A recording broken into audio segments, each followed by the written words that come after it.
Well, hello everybody, and welcome to Coffee Chat. I'm just Sherry Smeraglia hanging out here drinking coffee with Carol. Yeah, I'm not drinking coffee though. I know. Well, and I can't have the hot coffee because it is so hot outside. It is so warm right now. Yes, but I love kind of having this afternoon time. I need some coffee this time of the day. I need some caffeine. So what are you drinking there? I'm just drinking sparkling water with some Mio in it with some Okay. extra hydration. Okay. Because That's it's just good. a little, hot and sweaty. You want to stay Right. hydrated, no headaches around here. Well, welcome everybody. Dana is here with us today, and if Hey, you guys everybody. got any comments or anything that you want to ask, Dana's here, and she can relay that over to us, and Will's back behind the camera, making sure everything goes good. So say hello, Will. Hello. All right, guys. All right. Well, this is the first time I have seen Carol this week. Yes, it has been a busy week. It has been a busy week, and so what have you been up to today? Well, I have had a very, very productive day. Okay. I did some drawings. Oh, yeah, we're talking about some facilities. Yeah. That's kind of secret, but yeah. Yes, so And we're going to work on some new layouts for our puppy areas. I did, and I looked over some areas that are under construction right now, gave some feedback, I cleaned out my inbox, I've talked to a couple of clients, Yeah. met with some staff, we talked Okay. about new incoming breeding dogs Ooh, that I are love coming that. up for the program, some really exciting, some cool stuff. Like I might know that we have a chocolate merle, standard poodle female, Wow. Oh, yeah. that is due to come in heat. Oh, wow.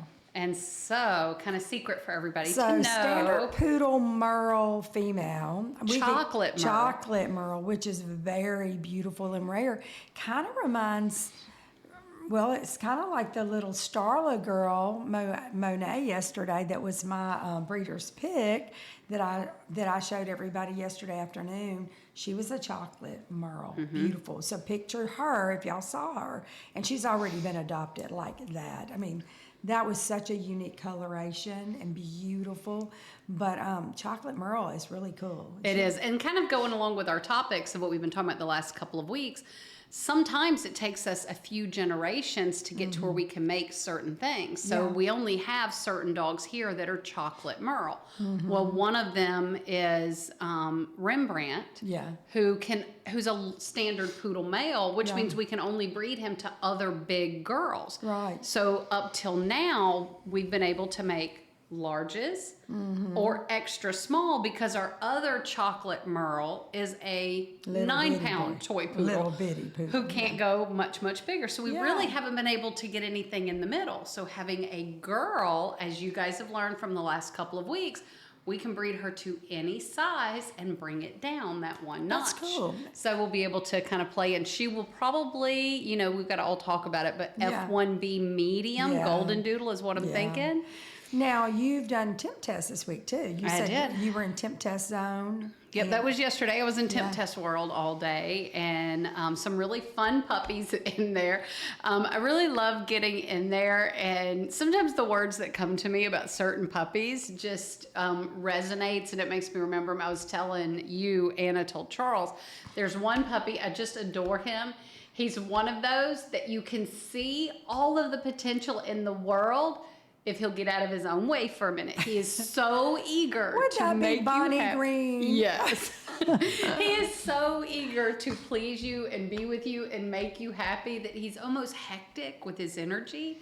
But once that's channeled, man, is he going to be a nice puppy. So he was the puppy that Meredith went live with yesterday at 5 o'clock. So if you want to go see what she's talking about, scroll back a few posts and you'll see him. Yeah, he's adorable though. He's got, but like I said, so much potential. He just doesn't know what to do with himself. He's like, I got it. Yep. I got it all up inside here. Well, Not that's good. afraid of anything, just a cutie. So yeah, a really busy day, but good productive Good. stuff. So Well, Dana, is there anybody here that's making any comments or? Nobody's commenting yet, but we've Okay. got a good crowd. All right. Well, welcome everybody. So today's topic, we're going to continue and kind of finish up our topic on generations. Okay. So we started with the F1 and then we went to the F1B. Now today we are going to talk about F2s and F2Bs, and all the multi-gens. We'll just kind of throw it all in and wind it up today. Yep. So really what's cool is I look through all the DNA tests as they Yep. come in. And to me, what's super interesting is, so F2 to look at has the most variety of almost any other generation. Yeah. Because if we go back and we think about those jars of marbles. Yes. So I have, for that F1, remember, we had 100 gold marbles for the golden retriever. We should just get the marbles and have like a gumball We should. jugs, jars here with just all the marbles. But And then we also had our 100 like purple marbles for our poodle. And when we did the F1, we knew when we pulled out of this jar, we were going to get gold. And we knew when we pulled out of this jar, we were going to get purple. So when we put 100 marbles in our for future jar, it was 50 of each. No doubt. We knew that. But now I'm taking one of each of these jars that each have 50 gold and 50 purple. It's all mixed up. And now I'm drawing 50 out of there. And there's no telling what you're going to get. Yeah. You could pull... You should go play the lottery if you do this, but you could pull 50 gold and 50 gold if you wanted to. yeah. Not likely, but you Yeah. certainly could. It could happen. And where you get a dog that's close to 100% retriever or close to 100% poodle, not likely. And Yeah. it's interesting to me when I look at all of our DNA tests, like Morgan, who's an F2 we have here, her. beautiful. She is 49% poodle and Yeah. 51% golden retriever, and a whopping like 13 pounds. Oh my gosh, she's gorgeous. But she's 50% poodle. She's actually in the beginning of this video, if you'll see a guy that's got a backpack on and there's this beautiful puppy in it, that's Morgan. Yeah, She's that's her. So pretty, yeah. And then we've got like Jeffrey and Miles, who to look at them, you would swear they are golden retrievers. And they're actually 52% poodle and 48% golden retriever cool. on DNA. And so our F2s really do pretty much go Yeah. 50-50, a Yeah. little more, a little less. But like we were talking about in F1s, you're so limited on what you can get color-wise, size-wise. But in F2s, the whole world is So open. let's explain an F2. Let's just okay, what are we talking about? We explained the F1, which was a golden retriever and a poodle. First generation. Bred together, that is a first generation, an F1. But now if you want to take two F1s and breed them together, now you have F, and you take the two over. So it's now a second generation. It's a second generation. Technically, it should be 50-50, but like she was saying, there's some variance there. It could be. And the thing is, so we always say it's around 50-50, but it could go all over the place because we can't dictate what genes, and you know what, I wouldn't want to. We get such amazing things. So I know that people are asking the question or thinking like, why? Why do you do an F2? What's your point? Because of all the variety you can get. I can get a puppy like Morgan who is 50-50, but less than 15 pounds. Right. And so it gets us closer to those extra small sizes that a lot of people need. A lot of people really love the F1s, but they do want more allergy friendly, but they want to lean a little heavier to the retriever. So an F2 is a good option there. They also want to be smaller. There's a lot of people who would love to do the golden retriever, but in a lower shed version and a smaller version. And you know what's so cool about our F2s is that we can actually have almost, it looks like a miniature golden retriever. Like a 30-pound miniature. Yeah, we had Jeffrey. Yeah, golden retriever, little, looks just like one, but and people are like, how do you do that? That's literally breeders are going after those kind of dogs so that they can just breed that together to actually make what they call like, you got min pins, which are miniature Doberman pinchers and lots of miniature breeds. Well, now everybody's working on the miniature golden retriever, but ours, the way we do it, they're not as they're more allergy friendly and they're They less shed shed. less. Yep, they shed a lot less too. And yeah, we actually in our F2 litters, we see that. If there's 10 puppies, we might see one or two that are that sporty coat that look just like a golden retriever. We've also had it in other colors because you can get the other colors. So that's another thing. Anybody who's looking for an F1 but chocolate, F1s don't come in chocolate, but F2s do. Yes. And they have the genetics that are close to 50-50, just like what the F1 does. So, in asking why an F2, well, this is why. Well, right, because everybody has their preferences, and so many of our clients come to us because they are golden retriever people. You know, they want a golden retriever. They love the golden retriever. I just need it smaller. I don't need it to shed. I can't tolerate it. And so we work with that. Our breeding program, we try to produce, of course, we're teddy bear. Now, those do not look like teddy bears. They look like sporty retrievers. Yes. But we have people that get on our wait list that literally, we know when we have them, we know who to call. Yeah, we actually have a few people that wait, and like you're saying, Wait it out. wait to get them. Because they have only that look and type, and then all their friends want that because they love their dogs, Yep. you know. So, and then from the F2, that's a second generation. And now remember, even though that we can get them super tiny because you can only go down one size per generation, the smallest an F2 can come Right. is a small. So even if I've got like Dina, who is, I want to say Dina is 12 pounds. She is itty bitty. Yeah. She is still technically a small because you can only go down that one size per generation.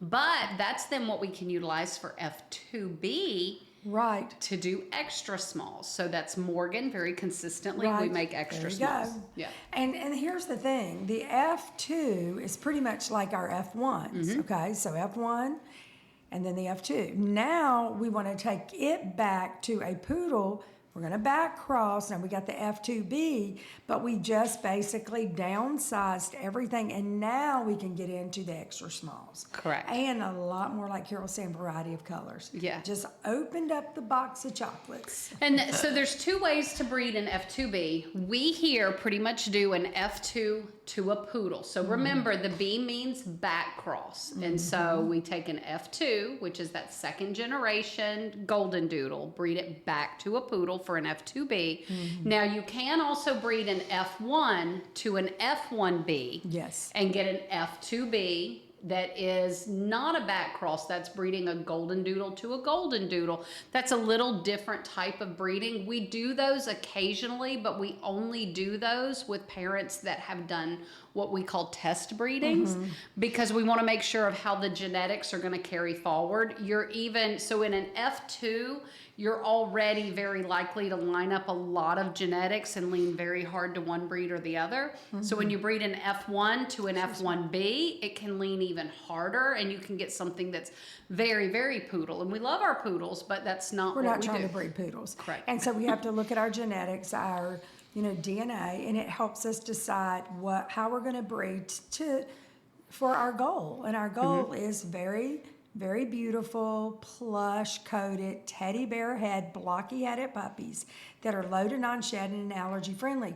So in the generations that we're breeding it to get a look and a type, but also the purpose behind our breeding program is so that everybody can have the dog of their dreams. So many people have dog allergies these days, and we're just trying to get you the dog that you want, staying within our lines that we know very well. We know our lines. And, when we do the F2B, which is the F1 to the F1B breeding, because we know the lines, we get some of the biggest, blockiest ones. A breeding that's really popular is that Rosalind to Gibson breeding, Yeah, and so that one pretty. is so pretty. There's Such a actually great some breed. Rosalind puppies online right now. Oh my gosh, just beautiful. And we actually have one of our friends, a pastor from our church, and Pastor Dale, and he has got one of those. Yes. And oh my gosh, when they pull up sometimes to get some products, sometimes from Fletch and Lowe, he'll be looking out the window, and it's just like this big old head, flowy red dog. And I'm like, that is a magnificent Like a person animal. sitting in there. It does. Woo, looking But so pretty. that goes back to us just knowing the lines and knowing how it's going to cross. Now, I will say that Christy, our adoption manager, our sales manager in the office, her favorite breeding that we do outside of golden retrievers, which Yeah, she does she have a loves golden preference. She loves retrievers. Goldens, is the F2B, which is the F2 to a poodle. That's her favorite because there are a lot of options. It does tend to be a little blockier in her opinion. Right. They tend to have a more consistent coat type as opposed to the F1B. Right. So it is her favorite generation of what we do. I have a question. Yes. Okay. when y'all are looking at, I guess, the breeding program from a whole, from like, I guess, a broad picture. The master. Are you trying to say we're going to try to do, like, how many F2Bs you want to do? How many F1Bs? Like, it doesn't really work like that. Because to me, I haven't seen a whole lot of F2Bs. Yeah. Okay, so I'm sitting here like, or even F2s. Yeah. So how do y'all determine, when you're going to go in that direction, vice versa? So some of it is client need. Okay. So if we start seeing people request like a chocolate F1 or a small F1 or Even though we tell party, them we don't do it, they still request it. And we're like, well, we can do it. It's going to take a second generation Right. if you've got time to wait. The other thing is we also think about like future plans. So like if we need to make extra smalls, we've got to get to that generation to be able to do that. Well, then that is F2 or an F2B. And one of the other things that kind of drives that a little bit too is part of it is the parents and who they match up with well and who they don't, and some of the goals of what we're looking for within the program. So we're always moving towards what we would consider this perfect dog. And so when we're deciding what to breed for our breeding program, we're going to look at this girl and go, man, we really love her. We love everything about her. But what would be her flaws? Like, what do we not, if we could fix? What could we fix? What do we need to fix? And then who would do that? And in some cases, if we've got this gorgeous, beautiful F1 who needs a little more substance and bone, breeding to another F1 would be the best way to fix that. Not necessarily going to a poodle to fix that, but so that we can keep her really great genetics. I'll give you a good example. We have a couple of F1s in our program who have the most phenomenal hips and are 100% DNA clear. And so even though they're not quite as blocky as what we would prefer, we still want to keep that really healthy genetics and great temperament. Good. Yeah. So go to blockier, and then you get an F2. Yeah. Barbie's saying both of hers are F2Bs. I have Roslyn Gibson Bow and Remy Spencer Winnie. And earlier, our sweet friend and supporter Christy wanted to tell us hello. Oh, that's great. Well, then, see, Barbie knows. Barbie knows. I was They're thinking so cute. specifically of Barbie's dog. Were you? When we were talking about you were Rosalind thinking Gibson. of her. Well, and that's so great because they do make some of the biggest heads. They do.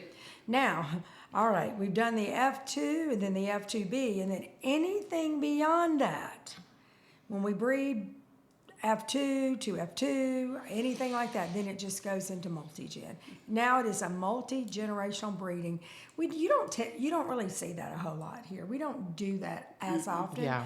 You will rarely see that. That might be an F1B to an F1B or an F2B to an F2B. It's technically two twos.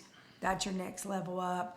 You could just go F3 and then F4. We just stop right there and go, they're multi-gens. Correct. Because people don't care that much. They trust us to know what we're breeding to get the look. So, and there's a lot of breeders that really focus on multi-gens, and that's kind of what they do. That's not necessarily what we do because, so we have like a few different things that we focus on. So we just talked about health. We talked about a look.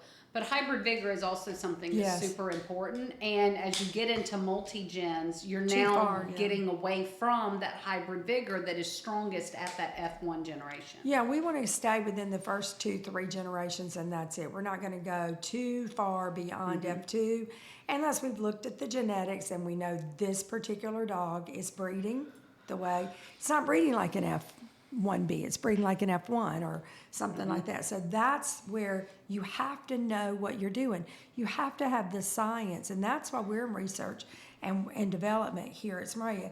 We have data all the way back from the beginning pretty much of knowing what's going on, what these breedings produce.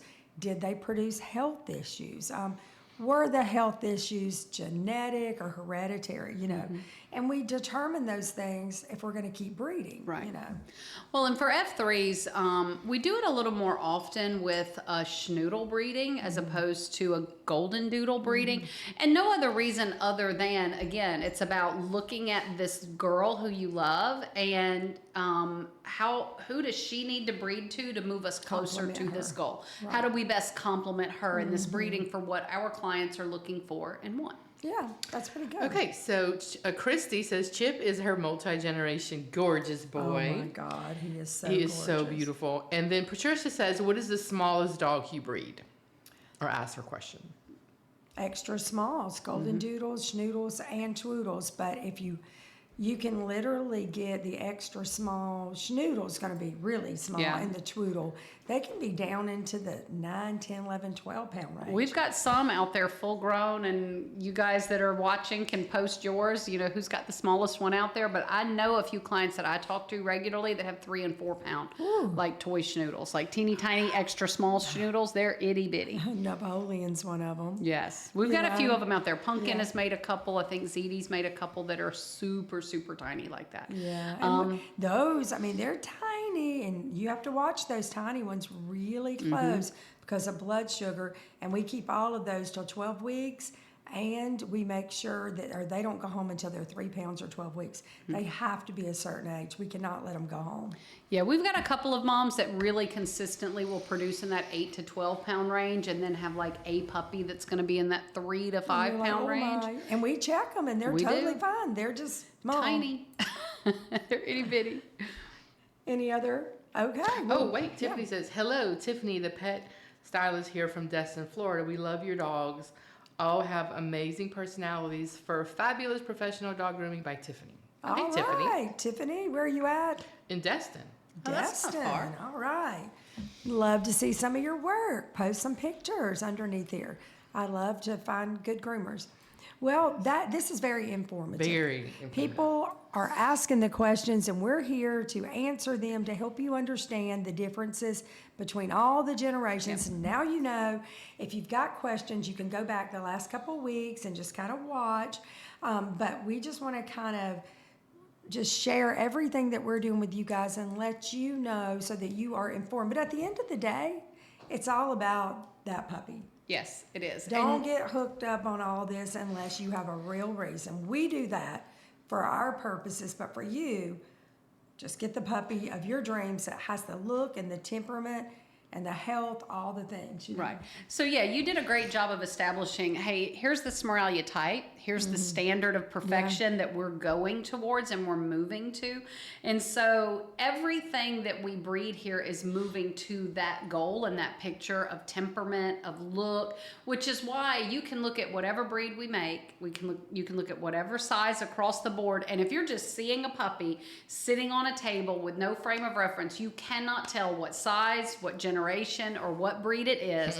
And that's because we are moving towards this one single goal. And so that's what drives the breeding. That's right. And so, like Sherry's saying, as you're talking, it's so true. No, it's funny because you could work here for years, and is that a Schnoodle? No, that's a Goldendoodle. Is that and we made it. No, is that a Goldendoodle? No, that's a Poodle. And it got made harder recently. It used to be that we docked the tails on Schnoodles, and so you could cheat if it didn't have a tail. It was just. But now that's there's how no you know. cheating. But we don't dock tails anymore, No. so we stopped that. So, and so for you guys, we like to know what your goal is. What is your allergy issue? What are you here for? And a lot of people are here because they recognize a breed. Some breeds are more popular. Of course, our Twoodles, we're the only person in the world that makes them. So not everybody knows. They're like, what's a Twoodle? That's a big question. What's a Twoodle? We get that every single day. But Goldendoodles are more well known. And technically, and Schnoodles are becoming more popular. They are definitely. And a Toodle technically is an F1 because you're doing a first generation cross of the two other breeds. Yeah, so they're always that. And they don't get into all the multi-gens. It's just they're a Twoodle. Yes. And I say Twoodle and they say Toodle. I say whatever the person in the room is saying. I tend to mimic it. It's so funny. But I hope this has been helpful for you guys. We love having our afternoon coffee with you guys, and we'll be back next week. Yes, we haven't got our topic yet. We haven't decided. Yes. If you have a topic of interest that you'd like to ask us about, give us some ideas and tell us what would be great. What do you want to learn more about? And so we'll be back next week. You guys have a great afternoon. We've got more puppies to show you guys. So stay tuned. We'll see you in a bit. Bye-bye. Bye.